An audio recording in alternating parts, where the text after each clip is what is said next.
On today's episode, Liz and I sit down once more with Dr. Lee Baucom, and this episode is packed with practical tips from unpausing your marriage to mindset shifts and turning from me to we. Dr. Baucom shares strategies for getting unstuck in unhealthy relationship habits and says it starts with taking a deep look inside ourselves, then turning outward by focusing on your marriage as a team. Dr. Lee Baucom is internationally known for his methods and approaches to saving marriages.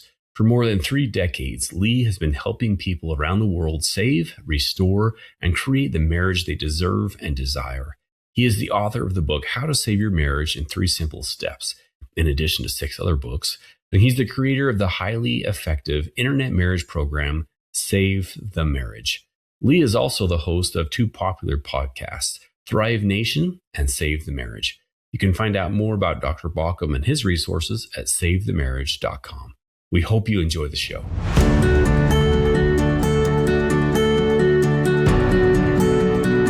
Hey friends, welcome to another episode of the Stronger Marriage Connection podcast. I'm Dr. Dave here at Utah State, alongside our psychologist, Dr. Liz Hell. We are thrilled that you're here. We're excited to be sharing some research and resources, along with a few tips and tools to help you create the marriage of your dreams. All right, Liz, today, man, back by popular demand, we're going to dive into what really helps couples move from feeling stuck to reconnecting. I love that word, part of our, right, the name of our podcast, in meaningful ways. Our guest, again, by popular demand, is Dr. Lee Baucom, and he's spent decades helping individuals shift their mindset, take empowered action, and unpause their marriages. He's back to share fresh, practical strategies for healing, rebuilding trust, and creating lasting change, even when only one partner is ready to start. Welcome back to the show, Dr. Lee Baucom. Dave, Liz, thank you so much for having me. I'm excited to be here.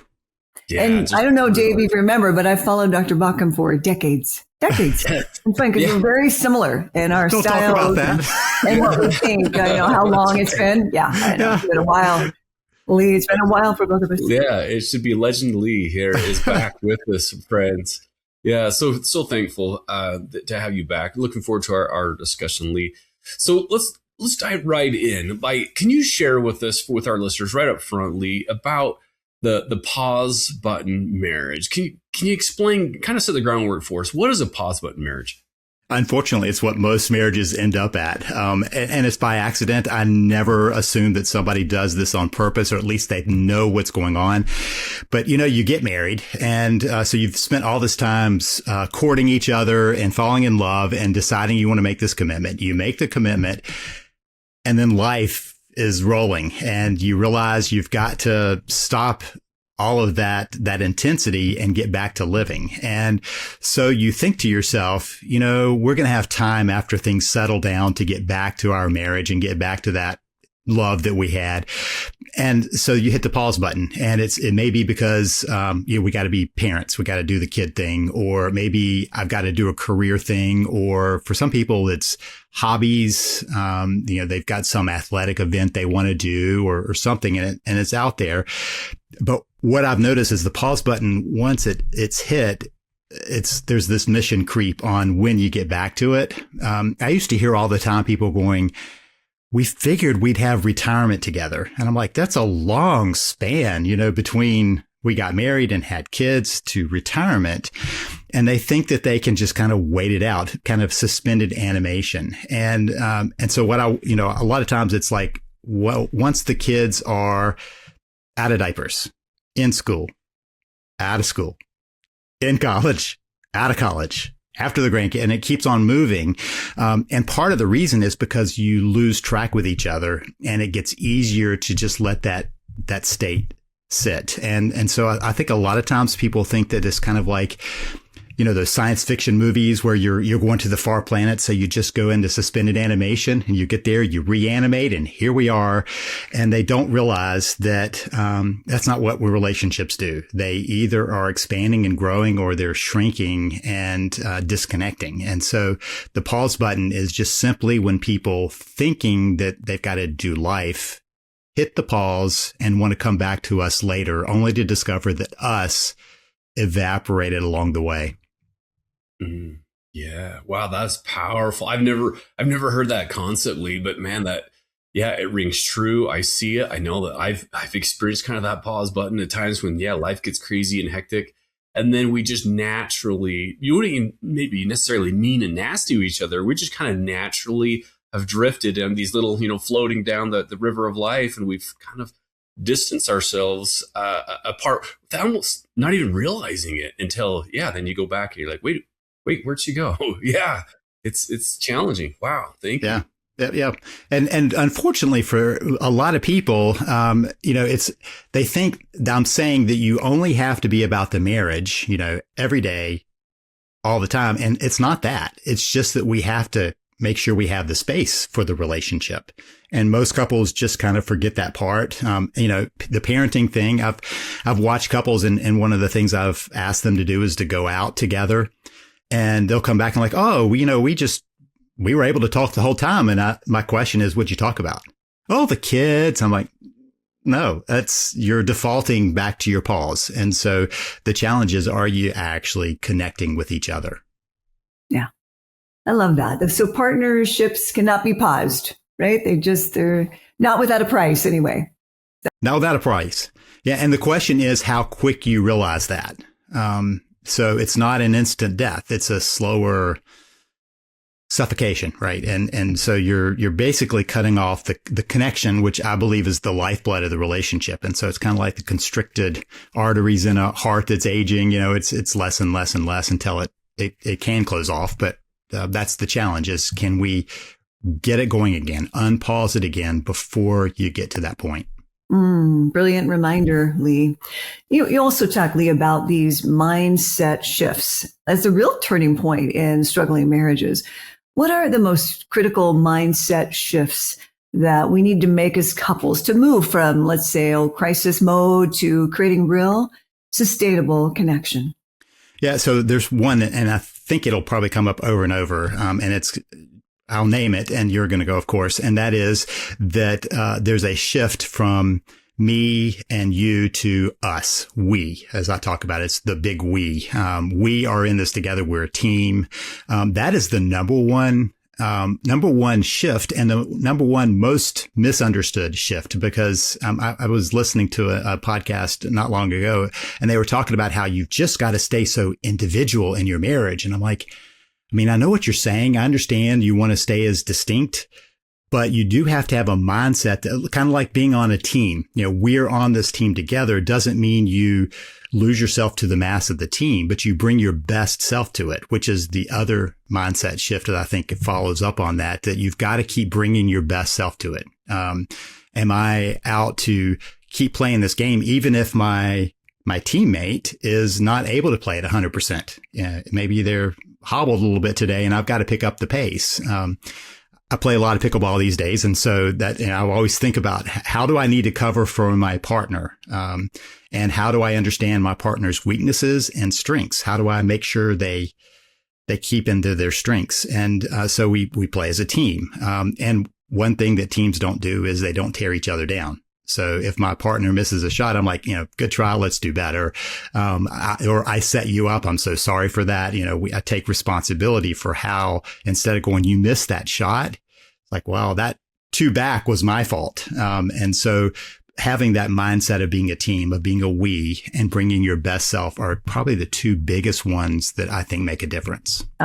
So powerful. I remember the day when my husband, Ben, we were, I don't know, tuffling about something, upset with each other about something. And he all of a sudden said, "Hey, Lizzie, I'm on your side, or I've got your back," something to that. It woke me up. It's like, you are on my side. Yeah. That's how you do have we are a team here. Sometimes I just needed that little reminder. I lost it for a minute. Your Unpause concept, Lee, and now the Unpause app, that's very cool, encourages people to take intentional action rather than reacting to fear or frustration like I did the day I just spoke about. You've talked about the pause button marriage. So what does it mean to unpause a marriage then? Are there some small action steps we can take? Well, there have to be. And because you can't go from really slow to 100 miles per hour. There's that that period where you're accelerating. So one of the things that I've noticed is that so much of our life is tied up in habit that part of what we're doing is trying to reset the habits. That's why we in the app, we have it as daily reminder pieces. And that is because we get out of the habit of relating, or we get stuck in the habit of relating about, for instance, the kids or just the kind of the daily life in the house rather than our connection. So that's a big piece, is getting people. Well, first, it's letting people know that this is what happens. I mean, the number one thing that people have to do is be aware of that, because a lot of times people are stuck in the blame. Like, my spouse is the problem here. And since my spouse is the problem, I'm going to back away. And so have y'all seen all of the articles that have suddenly flooded out about the quiet divorce? Lately. I mean, it's just, this is like this buzzword that, and maybe it's because my feed, I mean, as are social, yeah, my bubble is relationships. And so suddenly all these articles are about quiet divorce. I'm like, somebody has coined a term, but this is what they're talking about. You quiet divorce is I'm still here. But I'm emotionally separated. And so that's what we're talking about what happens with this pause button. And so part of undoing that is recognizing that that's what's going on. That's the first piece. If you don't have an awareness, there's nothing that can shift. And then being willing to say, you know what, I find it important enough to step back into this, even if my spouse right now is not. And so many times I hear people going, what can I do? My spouse doesn't seem interested or even refuses. Like, what we always get to choose how we're going to do it. So we often talk about the marriage system, and then we get so stuck in the system piece that we forget that each person is a part of the system that gets to operate as they want to, rather than how they've defaulted to, how they've kind of habitualized to. And so awareness is one, and taking responsibility. Jack Canfield, colleague of mine, talks about responsibility.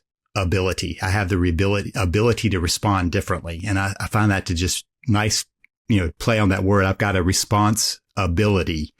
And how do I pivot back to where I want to be? So once we get there, it's a matter of how do we put in the habits of connection again? What are those habits we need to build, recognizing it's not going to be instantaneous. We don't form habits instantly. We don't break habits instantly. And in this case, we're breaking the habits of disconnection and trying to reform the habits of connection, which, by the way, people have already done once. That's how they got here. So we're trying to reawaken those skill sets. I love that. It takes first this awareness, right? This kind of awakening, and then, okay, responsibility. It's the small things often, right? Gottman often talks about it's little things. You're adding a cup of connection into that relationship pool. We'll be right back after this brief message.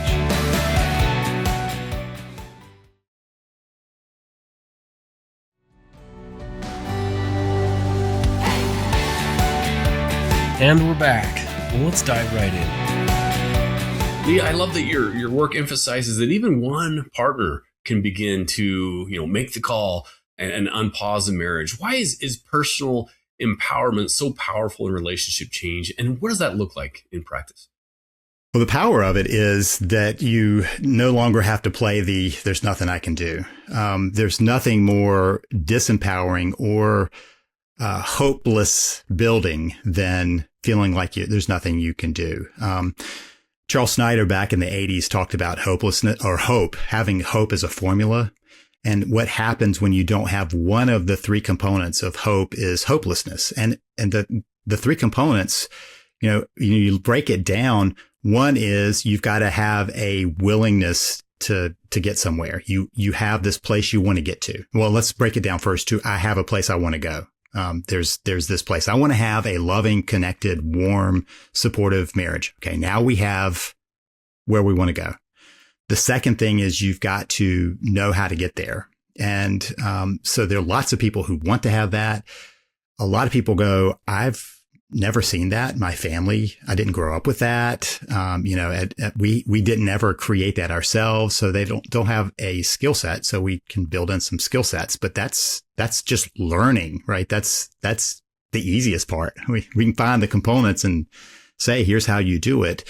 And then the third part is, are you willing to do it?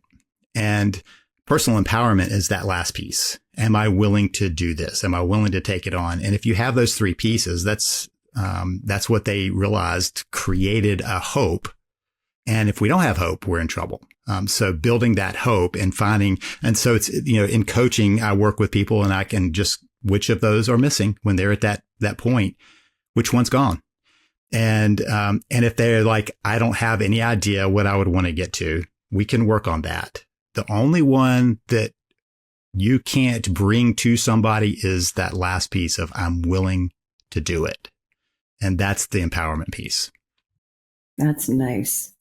So I just want to go over those three. So the willingness is what I put down for the step one, and the know-how, right? I got to know how to get there. And then the third is. So let's reverse. Let's take the willingness to the end. Okay. And the first one is knowing where you want to go. Knowing where. Yeah. Okay. Yeah. And then the how. Got it. How, and willing. That's how it breaks down. Yeah.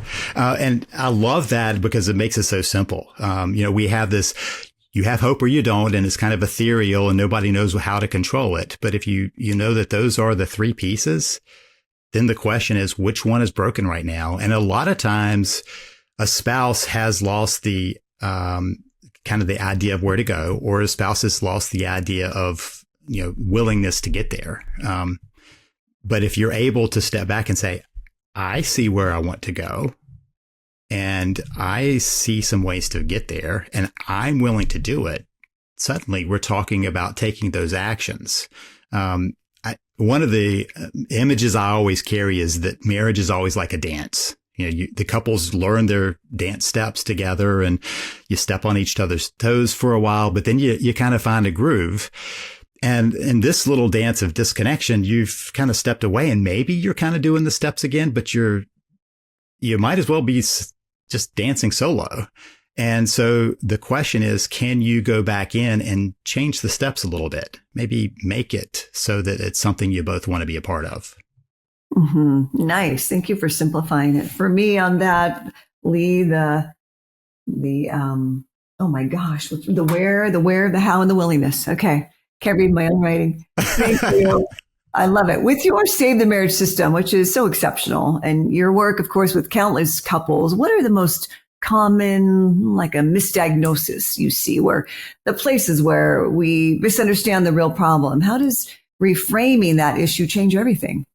Yeah. So that is what happens when we don't realize that for most relationships, not all relationships, there's just some toxic places and people who are toxic, and that's the root problem. But for the kind of common, ordinary, everyday, unhappy relationship, the roots of it are that they hit the pause button, and then everything else spins out from there. So what they think is going on, and this is so common, we have a communication problem.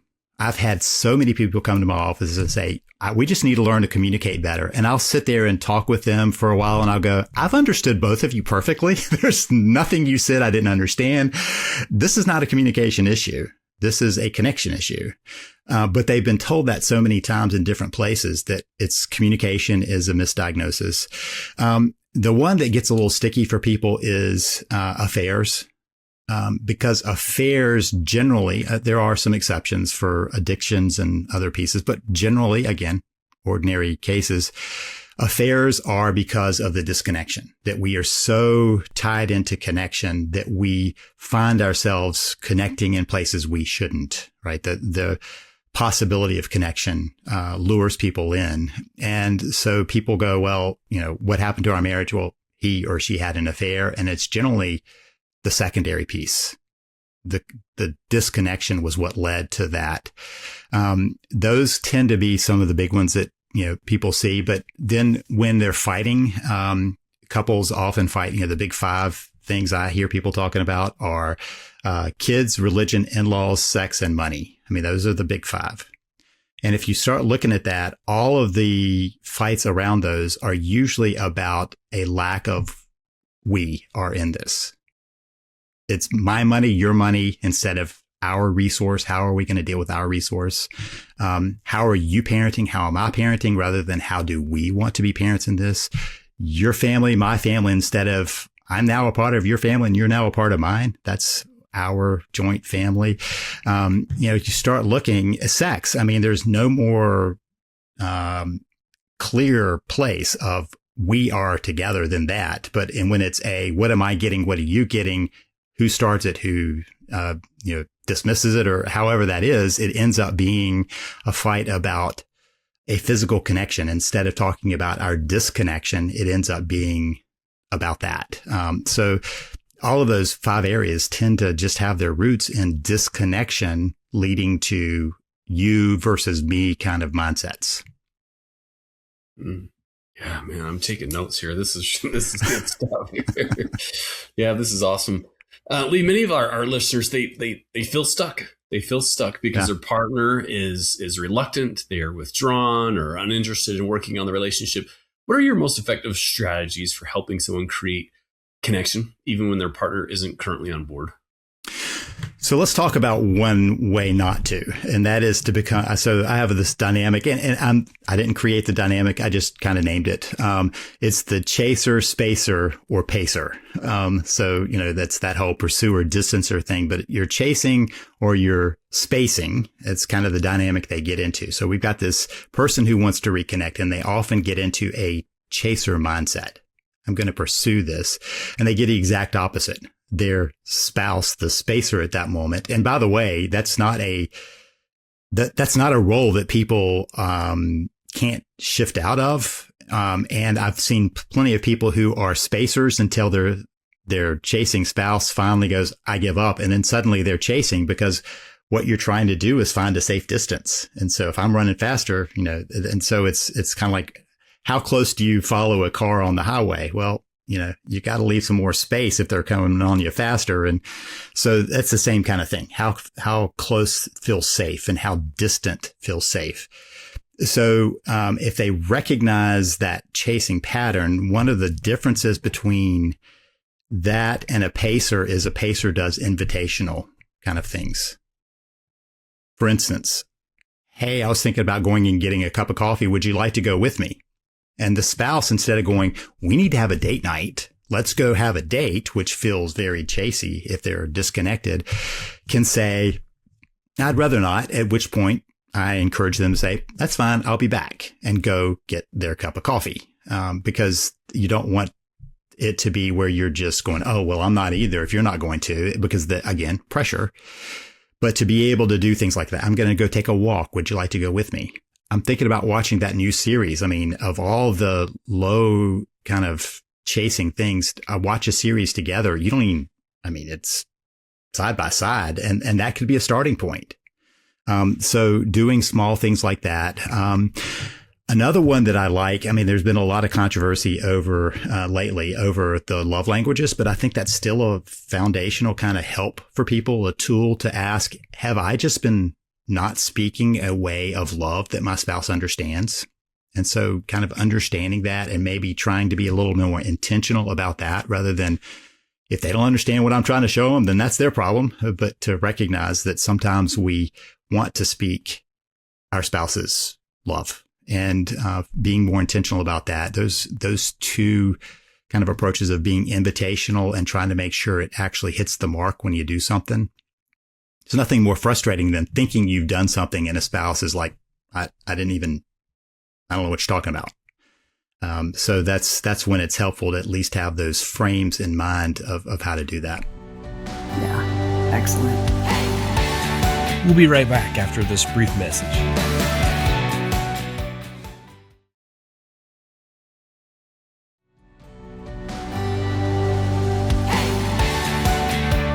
And we're back. Well, let's dive right in. Across your Substack or your YouTube and podcast, Lee, you offer very practical tools for restoring emotional safety and for rebuilding trust. What tools or exercises consistently make the biggest difference, do you find? especially maybe in conflict or emotional disconnection?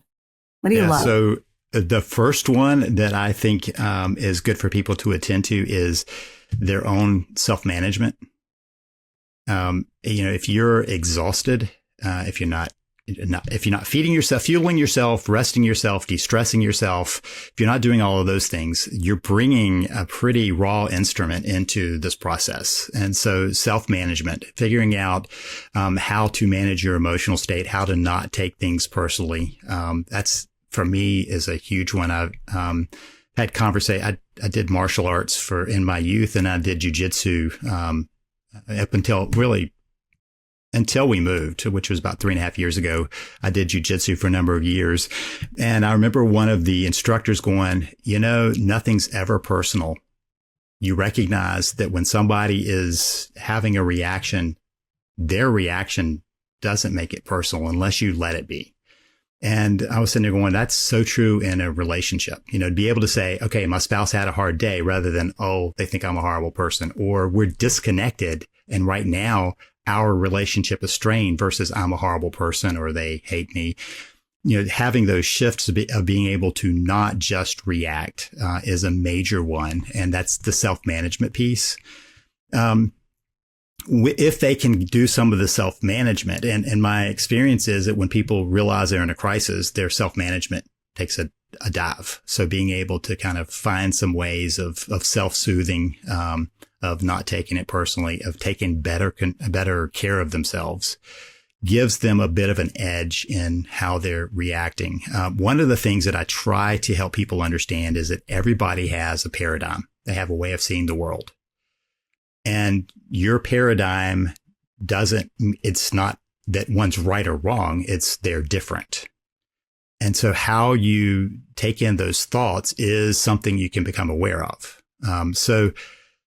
Having somebody's action, then allowing that to be your emotional reaction is a pattern that I think we all see constantly with people, that instead of going, how do I want to respond to this?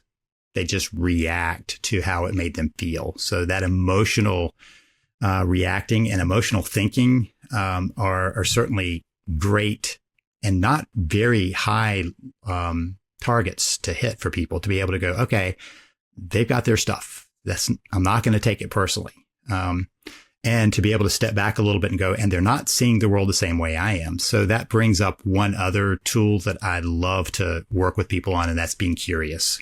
That curiosity, it may be because it's my projection that I am a curious person by nature, but I find that to be such a fundamental piece of relationships.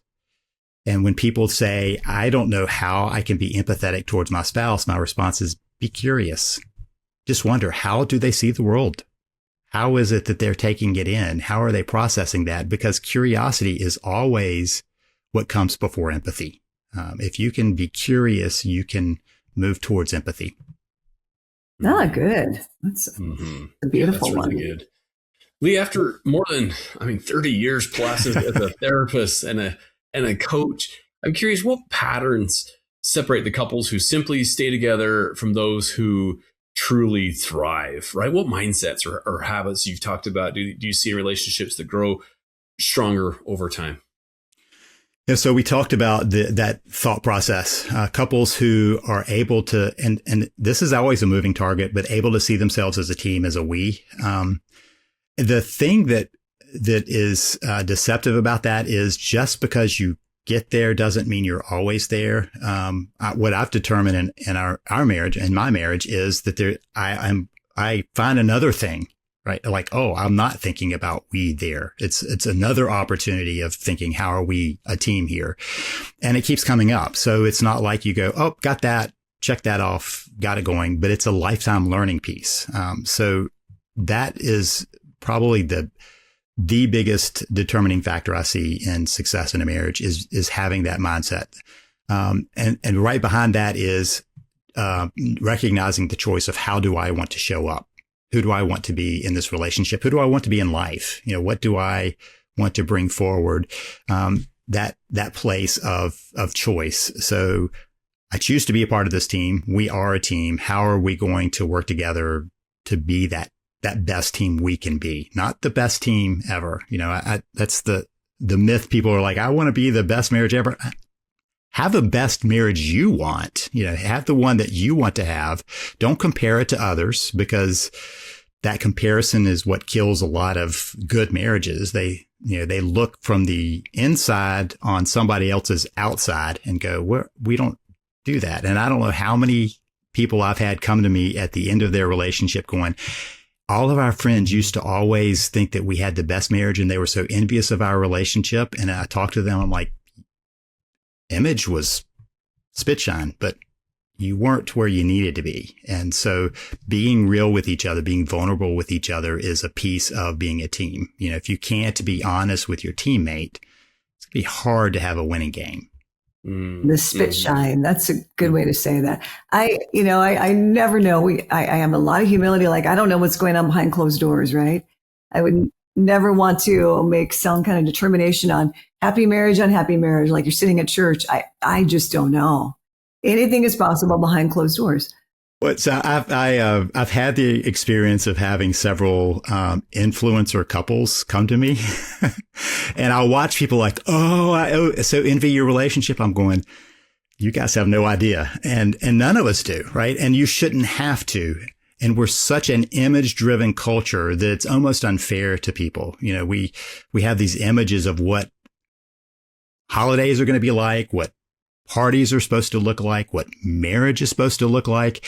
And we lose track of the fact that we should be the ones choosing what works for us and what would make our relationship what we want it to be. Mm-hmm. Love it. Yep.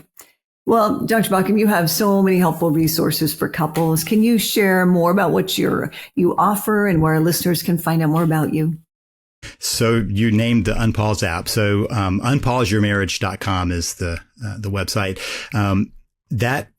That's an app that is built to help you. I have built into that a number of things, of exercises and learning experiences. And then it has a feedback loop where you can ask questions and the coach gives you a response based on what it's learned from me. We packed it full of my stuff and then it responds. I tested it out and I'm like, that's got me pretty well, which is kind of scary, but isn't that something? It is kind of eerie, isn't it? How well it can capture you, but that is very exciting. Yep. So they loaded up everything and I tossed stuff at it and it was on. So the app is designed to also give you reminders. In fact, that's one of the things that we built into it because you do have to be going, how do I want to break this? And a lot of times, you get some notification from your phone and you're like, oh, that's so frustrating. And what I wanted to create was a invitation, like you're trying to change your habit, and to change your habit, if you haven't logged in, we'll remind you. Come visit and let's take this next step because we want to get this going. So that app is unpauseyourmarriage.com is the location, and pretty proud of that one. You should be. You really should be. I'm happy for you. We'll put that on our show notes so people can find you more easily. We'll be right back after this brief message.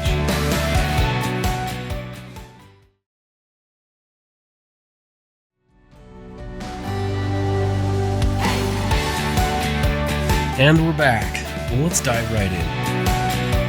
Well, Dr. Baucom, as we wrap up this episode, as you know, you've been here before, we like to ask all of our guests a couple of questions. The first one being, what do you feel like is the key to a stronger marriage connection? Yeah, I'm going to sound like a parrot. Being a team. Yeah, being a team, being a we. If there's one thing that I can get people to recognize as being a team, being a we, and choosing to be the best player you can be on that team, you're really showing up. Those two pieces are just so fundamental that if that's all that people work on, they will be so far ahead of the game. That's such a huge piece. Mm-hmm. And I think that, often it sounds like easier, just be a we. But you're nailing it right on the head. That doesn't come naturally. And if it was so easy, we wouldn't have all these relationship struggles, right? And so I love that the app causes reminders. I love reminders. Okay, we've got to get back on track. That it's us, and we're a team for this because the natural person inside of us wants to go for the cake first or the biggest slice of this, or where we put ourselves first. So it doesn't come naturally, right? The we. So let me add on to that just a little bit, because it's such a reminder for me. I was at a conference one time, and the person had us turn every other row, turn to face each other, and they had us put our arms, kind of up like this. And if you see that, and you hold hands together, and you're sitting there going, I'm going to arm wrestle. And this person who was across from me was this woman who was probably a third of my weight and half my height. And I'm sitting there and her little frail arm, she was an older woman. I'm like, I've got to arm wrestle this woman. And I was sitting there and after the fact, I'm sitting there going, look, think of my mindset immediately. I've got to arm wrestle. And so the instructions were to put the back of the palm to the table as many times as you could. That was it. That sounds like arm wrestling to me. And so we started it, and I'm sitting there, I'm like, okay, I'm not gonna just slam her down, but I'll be gentle. And I was so proud of myself. I'd been gentle about this. And after it was over, people were like, how many times? And there were these people who were just evenly matched, like 0. We didn't get any. And the person said the instructions were to do it as many times as you could. Why not cooperate back and forth? Why didn't you do that? And I was sitting there going, why is it that when there's 2, you click into competitive mode if you're not careful? The win. Yeah. I'm going to win. And so couples are 2 if they're not aware that it's them out to do the best they can in life. And so that, it's easy to get into that competitive, I'm going to win this argument. And side note, years ago, it was a kind of, Liz, you were talking about that experience before. My wife and I were having a discussion because neither one of us are loud people. We were discussing something, and she went to do something, and my brain was going, oh, I've got a point. This will turn it around. And I followed her downstairs, and she was doing laundry or something. And she said, wait a minute. Before you say whatever you're going to say, is what you're going to say going to help us live a happy life the rest of our lives together or not? And I went, never mind. And that perspective stuck with me of going, is what I'm about to do, what I'm about to say, how I'm about to act, is that going to further our relationship or distance our relationship? Even if I win, we lose, and it's that competitive. So being that team and showing up for the team there's my big one. Yeah. Even just one winner, right, is kind of a loss for both. Yeah. We win. Yeah. Or we lose. That's right. Well said. Yeah, that's really good. So as we wrap up, we call it our takeaway of the day. I'm guessing I know your takeaway of the day, Lee, but I want you to say it one more time, because repetition is how we remember. Yeah. Be a we. Be on the team. Be a we.